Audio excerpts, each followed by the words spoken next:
Moin! Wir waren ja jetzt 3 Monate in der Schweiz, also Januar, Februar, März. Und davon waren wir über einen Monat im Emmental. Und das Emmental hatten wir in der Schweiz überhaupt nicht auf dem Zettel. Da sind wir letztlich hingefahren, weil wir Freunde von uns besuchen wollten. Hallo Pia, hallo Stefan. Und die haben gesagt, komm vorbei, direkt neben uns ist ein Campingplatz, da könnt ihr stehen. Und da sind wir dann auch wieder einen Monat gewesen. Warum? Weil wir uns mega ins Emmental verliebt haben. Und ins Emmental, warum haben wir uns ins Emmental verliebt? Weil es ist halt super zentral gelegen. Du bist, also da, wo wir standen, da kommen wir gleich zu, stellen noch den Platz vor, da haben wir halt direkt Wanderungen drumherum gemacht. Das ist super schön, die Aussicht. Ja, und gleichzeitig ist man aber auch total schnell in ein bisschen größeren Städten, wie zum Beispiel Thun, Luzern oder Bern. Da ist man halt innerhalb von einer Stunde. Und diese Mischung aus naturnah und man kann schöne Wanderungen machen und die Natur genießen, aber auch gleichzeitig mal eine Stadt besuchen. Das hat uns richtig gut gefallen. Ja, und warum das Emmental so toll ist und was wir darum so getrieben haben, wie der Campingplatz Darum geht es in diesem Video und ich würde sagen, jetzt nicht lang schnacken, los geht's!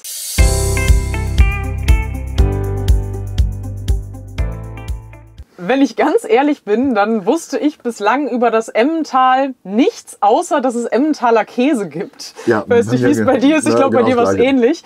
Und ich bin jetzt so froh, dass wir das Emmental so richtig kennengelernt haben, denn es ist einfach wunderschön und wir hatten da eine richtig tolle Zeit. Ja, dieses Panorama. Ach, herrlich. Ich kann mich da ja nicht dran satt.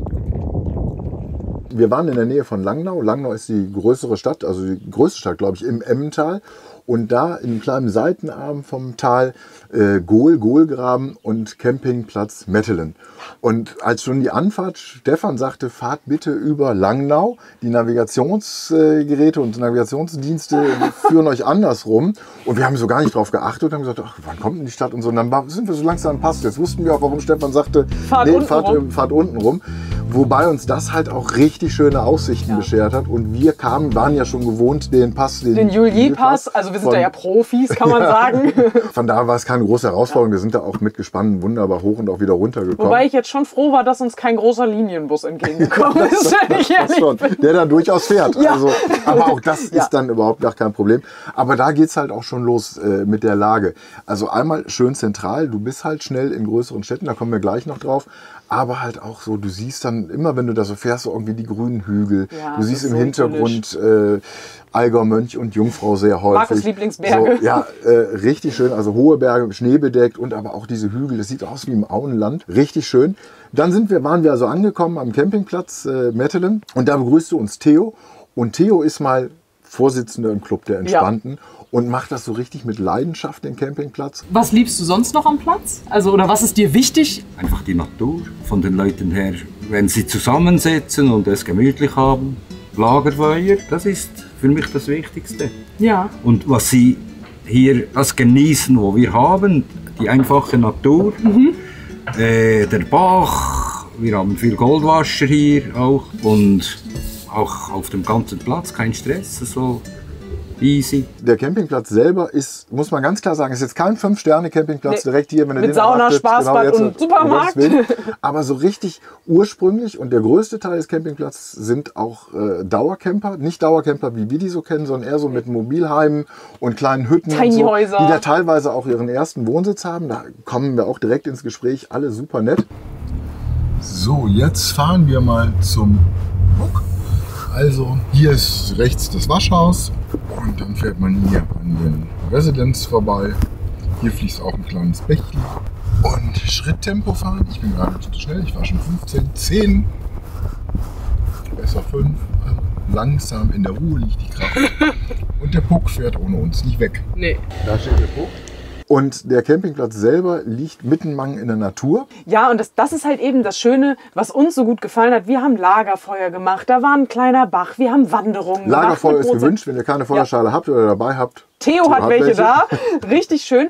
Aber irgendwie gleichzeitig ist man auch innerhalb von einer Stunde, zum Beispiel in Thun, habe ich mich total drin verguckt. Thuner See, Berge im Hintergrund, so wunderschön.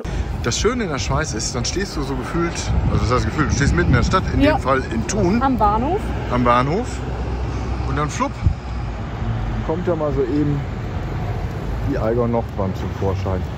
Oder dir hat ja Luzern so gut gefallen. Ja, ist man auch innerhalb von einer knappen Stunde. Also wenn man sich eine Stunde Zeit nimmt drumherum mit dem Auto, hat man echt richtig viele Möglichkeiten. Ja, und das finde ich halt so schön, dass Solo-Touren. Solo-Touren ist in der Nähe, Biel. Bern hatten wir uns ja sowieso schon drin verguckt mit Aare-Schwimmen. Ihr erinnert euch. Und da muss ich sagen, das hat mir richtig gut gefallen, weil man morgens entscheiden kann, worauf haben wir heute Bock? Haben wir Bock auf Natur oder haben wir Bock, eine Stadt zu erkunden, Kaffee trinken zu gehen, zu schlendern?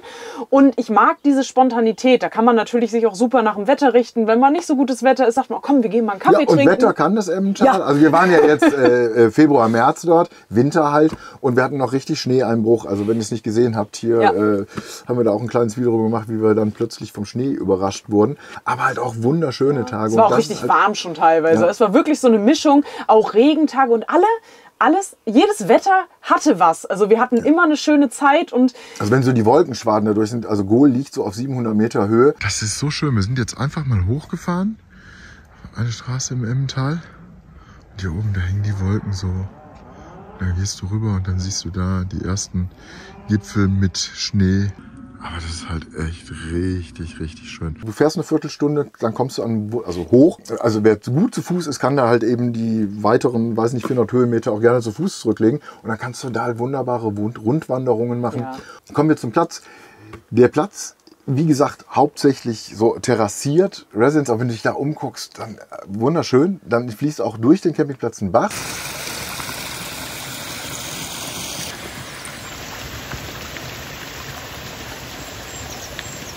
Und unten ist ein kleines Flüsschen oder ein größerer Bach. Und der ist halt direkt, hier ist die Campingwiese. Da würde ich sagen, haben so 6, 7, 8 Fahrzeuge Platz. Da muss man aber auch sagen, Theo ist es halt auch wichtig, das hat er mir nämlich noch gesagt, dass eben die Fahrzeuge nicht so dicht an dicht und möglichst viele, sondern dass jeder auch noch ein bisschen Platz hat, dass man Feuer machen kann. So Gemeinschaft entsteht. Ja. Zuerst sind alle Feuer und dann zuletzt ist ein Feuer. Und da sitzen sie alle zusammen und haben es gemütlich. Unten gibt es noch eine Campingwiese. So, und hier ist halt der Platz dann. Gruppen oder eben, wenn es trocken ist, auch für Wohnwagen und Wohnmobile. Und was ich richtig toll finde, hinter der Wiese, wo wir standen, ist so ein Aufenthaltshäuschen. Hier ist der Aufenthaltsraum mit der Küche. Und da gehen wir jetzt mal rein. So. Hier kann man schön Kaminfeuer anmachen und backen oder was immer man möchte. Gemütlich beisammensitzen an einer langen Tafel, wenn es draußen regnet. Oder wenn man hier lecker gekocht hat. Auch gar kein Problem. Kühlschrank gibt es, wo man Sachen reinstellen kann. Und was es noch gibt, hätte ich jetzt fast vergessen. Hier gibt es ein Bücherregal. Und wenn man sein eigenes Buch vergessen hat oder sich hier inspirieren lassen möchte, ein paar Spiele. Also Infomaterial auch über das Emmental. Und direkt daneben sind noch 2 Toiletten. Weiter oben ist das Waschhaus. Waschhaus, würde ich sagen, ist sehr einfach, aber sehr sauber. Hier ist das Waschhaus.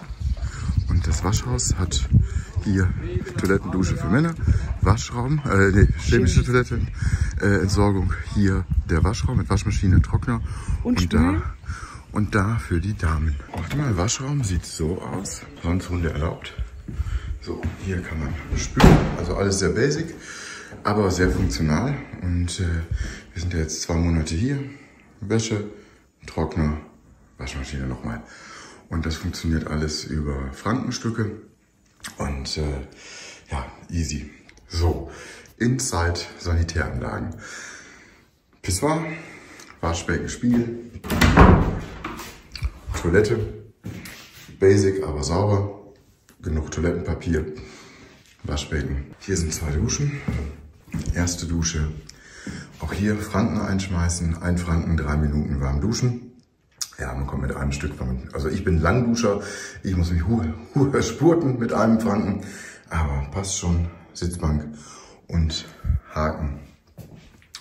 Und hier halt die Dusche.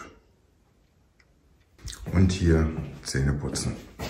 Immer gut geheizt. Wichtig bei den Temperaturen, wo wir jetzt so viel Schnee hatten. Hier auch eine Bank. Haken. Ich bin großer Haken-Fan, weil ich die Sachen gerne aufhänge. Also insgesamt basic, aber sauber und sehr funktional. Und was ich auch noch schön finde, man hat noch einen kleinen Spielplatz dabei, wenn Kids dabei sind. Oder auch, wenn man selber vielleicht mal rutschen will. Also Rutsche, Tischtennisplatte. 1-0. Oh. Da steht auch ein Grill, wenn man keinen mit hat. Eine Wippe, schaukeln. Und direkt vom Campingplatz, so 2-3 Minuten Fußweg über eine kleine Brücke, ist der Uferplatz Gohl. Uferplatz Gohl, wie gesagt, keine 5 Minuten vom Platz entfernt. Und dann kann man da unten an den Fluss und da eine kleine Feuerschale mitnehmen. Weil Feuer machen ist erlaubt. Du willst doch jetzt nicht wirklich da. Und wenn man das sieht, über die Steine, da kräuselt sich mir ja alles. Also hier kann man sich dann im Sommer auch ein bisschen abkühlen. War schön? Schön kalt, aber sehr erfrischend. Seid ihr eigentlich Team? Also ich habe so die empfindlichste Fußsohle überhaupt. Ich kann nicht über Kiesel laufen. Ich will das lernen diesen Sommer, aber es ist ein weiter Weg. Also wenn ihr Markus ärgern wollt, klaut ihr seine Schuhe und kippt Steine vor den Puck, dann wird er für immer im Puck bleiben. Da musst du mir Essen genau. machen. Eine Sache ist mir wichtig zu sagen, der Campingplatz liegt an der Straße. Ja. Also das heißt, hier ist die Wiese, da ist das Flüsschen und dann kommt eine Straße und gegenüber ist eine Schule. Schönes Schulgebäude, wie ich finde. Und da hört man auch die Klingel.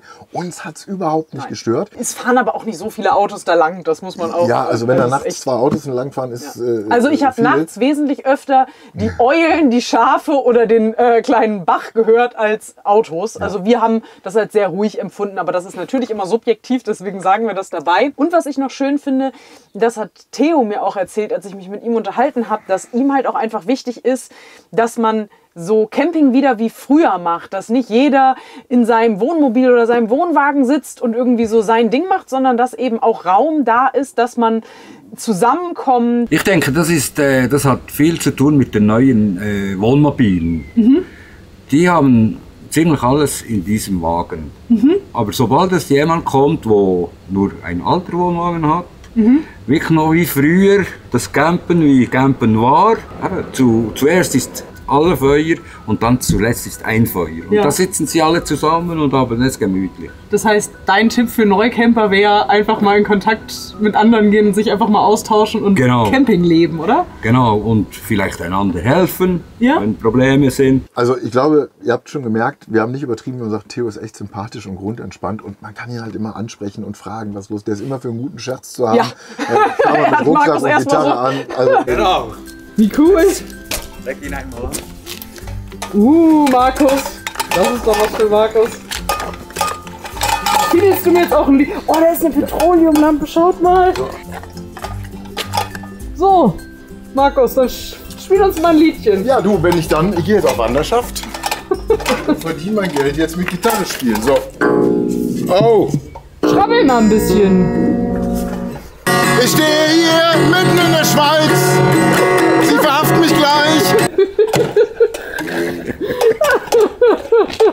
Herrlich. Und so macht Camping halt auch Spaß, wenn du halt weißt, ich muss jetzt hier nicht gucken, ist irgendwas oder das hat halt eine andere Entspanntheit. Auch muss ich um 10 Uhr vom Platz sein, bis wann ist Anreise oder sonst was. Da kommst du halt und fährst du halt, wie du willst. Idealerweise im Sommer nach 22 Uhr nicht mit den Fahrzeugen, ist aber kein Problem, weil unten ist ein großer Platz, da kannst du dann das Fahrzeug stehen lassen. Oder wenn du mit dem Van jetzt unterwegs warst den Tag, dann stellst du dich halt unten gerade für die Nacht auf den Parkplatz. Wo du gerade sagst, Parkplatz unten, direkt am Parkplatz, also auf dem Campingplatz ist auch noch ein Restaurant. Man kann auch Pommes frites oder Frites bestellen. Oh, Pommes. Ja, und Und auch mitnehmen zum Wohnwagen. Genau. Und im Sommer gibt es ein Selbstbedienungshäusli. Und was gibt es dann im Hoflädeli?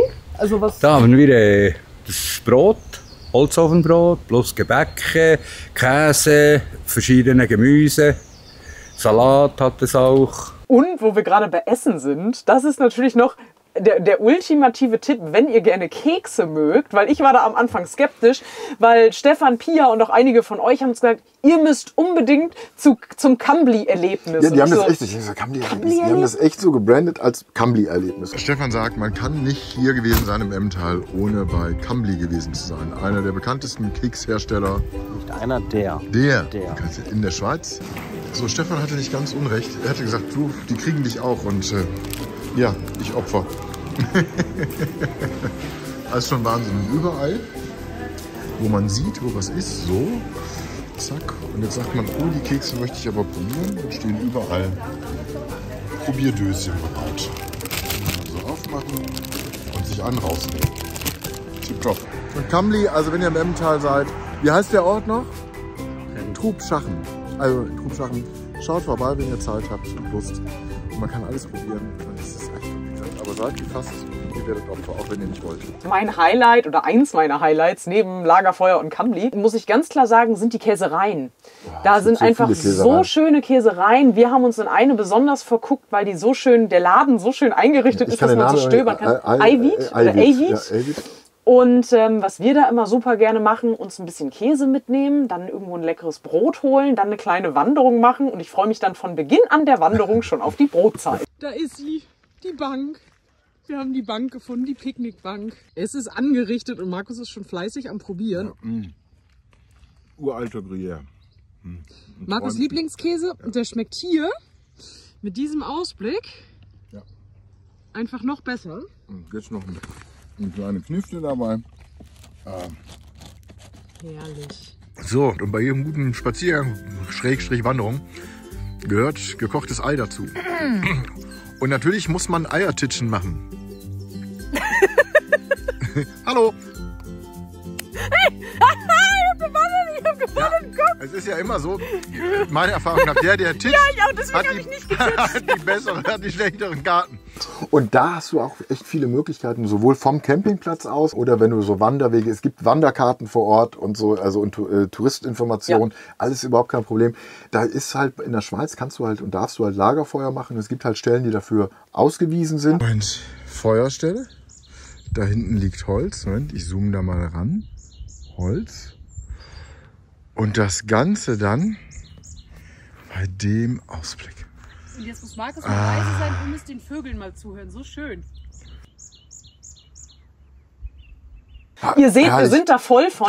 Was ich sagen muss, was ich mir gewünscht hätte, wären Fahrräder. Weil ich glaube, das kann man auch super. Das Emmental kann man auch. Für Fahrräder. Ja, also wenn ihr Fahrräder habt, nehmt die mit. Ich glaube, das ist super. Also wir sind jetzt nicht gefahren, aber es ist einfach wirklich Ja, kann man sich auch leihen. Jetzt waren wir halt eben auch Februar, März da. Ja, das war jetzt ein bisschen frisch. Aber das muss ich auch sagen, ich freue mich wirklich auch im Sommer nochmal hinzufahren. Also wir fahren im Sommer auf jeden Fall nochmal hin. So weil auch wenn alles blüht, ich glaube, das ist nochmal ein ganz anderer Platz. Da freue ich mich einfach drauf. Und dann die Büsche, dann sieht man auch die Straße nicht. Also wie gesagt, uns hat sie überhaupt nicht gestört, das sei nochmal erwähnt. Also wie auch immer, es gibt super viel zu entdecken im Emmental. Also da ist auch noch, was weiß ich nicht, Burgdorf, Trubschachen, dann das Napfgebiet ist auf der anderen Seite. Das haben wir uns für September vorgenommen. Ja, weil wir konnten ja nicht alles schaffen diesmal.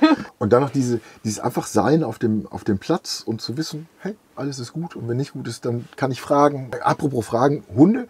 Frag ihr immer, Hunde, noch haben wir keinen Hund, das gucken. Aber wir hatten viel Hundebesuch. Ja, viel Hundebesuch. Hunde sind erlaubt. Anleihen, wenn es Probleme gibt, aber ansonsten, wenn die so ein bisschen, wenn die hören und um euer Gefährt rumlaufen, ja, gar kein Problem. Supermärkte, Bäckereien, Apotheke, Schwimmbad, was man auch, Eishockey, erste Liga-Stadion kann man gucken, ist halt alles in Langnau. Langnau fährst du mit dem Auto 5 bis 10 Minuten hin und mit dem Fahrrad würde ich sagen, 20 Minuten. Ja, wenn du ein E-Bike hast, bist du schneller. Wenn du ein Motorrad hast, noch schneller. Und was ich sagen muss, was mir besonders gut gefallen hat, egal wo wir waren, immer wenn wir zurück zum Campingplatz gefahren sind, habe ich mich auf den Campingplatz gefreut, weil einfach der strahlt einfach eine unfassbare Ruhe und Entspannung aus und ich bin da sehr gut runtergekommen. Ich glaube, das liegt auch an Theo, weil der so entspannt ist. Kein Stress, so easy. Es ist einfach eine schöne Atmosphäre. Und das Schöne ist halt, du kannst da halt leben und leben lassen und du kannst da einfach gut sein. Und wie gesagt, die Tagesausflüge sind dann auch einmal 1,5 Stunden, ich nagel mich nicht fest, wir blenden es ein, dann sind wir halt nach Montreux gefahren. Und Love of My Life is ready. Also, wer weiß, wo wir sind, am Genfersee, natürlich Montreux und hinter mir die Statue von Freddie Mercury. Ja, also Montreux, schönes Städtchen, direkt am Genfersee. Kann man auf jeden Fall mal machen. Jules sucht nach Schätzen. Jules, suchst du immer noch nach Schätzen? Ja. Ja. Nach Grindelwald. Nach Grindelwald. Die Eigernorfe. Jules holt noch ein bisschen Verpflegung raus. Da haben wir uns gerade versorgt. Ach, herrlich. Lauterbrunnen. So, und du kannst da halt echt eine Menge machen, je nach Gusto. Ja. Wir müssen unbedingt noch mal hin und das machen. Und das den Rest erkunden. Ja, das war echt so ein Juwel, was wir euch einfach zeigen wollten. Wenn ihr halt Lust habt, auch das Emmental zu erkunden, dann ist das in Gohl einfach so der für uns perfekte Ausgangspunkt, weil man eben so flexibel ist. So. Und dann abends kommen und Feuerchen machen. Ach, herrlich. Ja. Und ich freue mich natürlich auch, weil wenn wir im Sommer noch mal hinfahren, dann können wir ja auch wieder nach Bern fahren, weil das ist ja nicht weit weg. Dann kann ich wieder in der Aare schwimmen. Das können wir nämlich auch sehr empfehlen. Das macht einen Heidenspaß und das haben wir auch schon mal in einem Video gezeigt. Das verlinken wir euch hier, wenn ihr genau sehen wollt, wie man in der Aare schwimmt. Ja, und jetzt sind wir natürlich gespannt. Kennt ihr das Emmental auch nur vom, ja, da kommt halt der Emmentaler Käse her und fertig? Oder wart ihr schon mal da? Habt ihr Tipps fürs Emmental? Was haben wir verpasst? Was müssen wir noch gucken?